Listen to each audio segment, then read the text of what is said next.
Wacha tusikie hesabu yetu ya leo. Na siku zote unatoa furahi kile umepokea. Umesikia? Furahi kile umepokea. Kiwe kingi, kiwe kidogo, Mungu ana mipango yake, si ndio? Amen. Na vitambaa kama ilikuwa 17. Sijasema mimi ndo kuuliza. Wewe ya kambo ukambo. Wewe, nitie maji bwana. Wacha nikunywe maji bwana.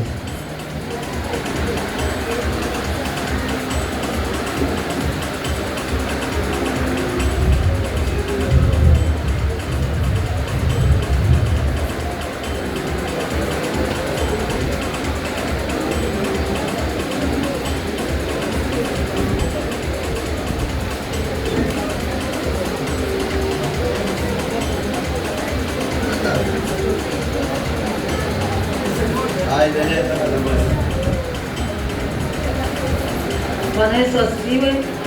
Bwana Yesu asifiwe tena. Nikushukuru Mungu. Ni muda ambayo tunangojea, ni siku ambayo tulikuwa tunaingojea sana. Hata mimi mwenyewe nilikuwa nangojea hii siku sana. Jana usiku sikulala kusema kweli. Amen.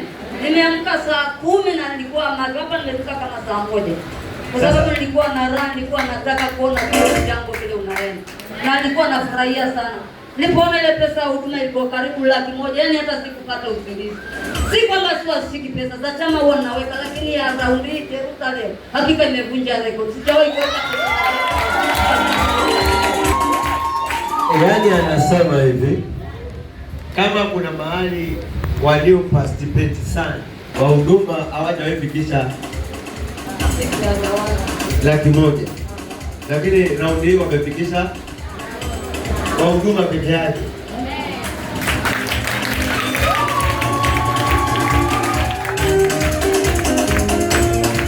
So, yani ni kumshukuru Mungu, Jerusalem imepata watu ambao wanaweza kusimama na kanisa. Hakuna wasiwasi sasa hii Jerusalem. Jerusalem ni kutoka mbele. Kwa hivyo ni kumshukuru Mungu.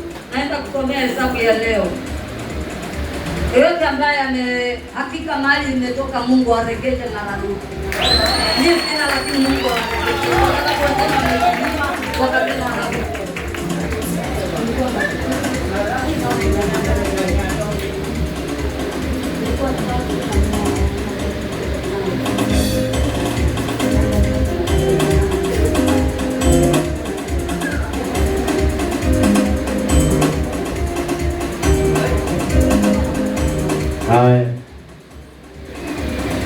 hesabu ya Jerusalem inapanda. Nilikuwa naanzia 50, lakini saa hii ni mara yake tunahesabu na rangi.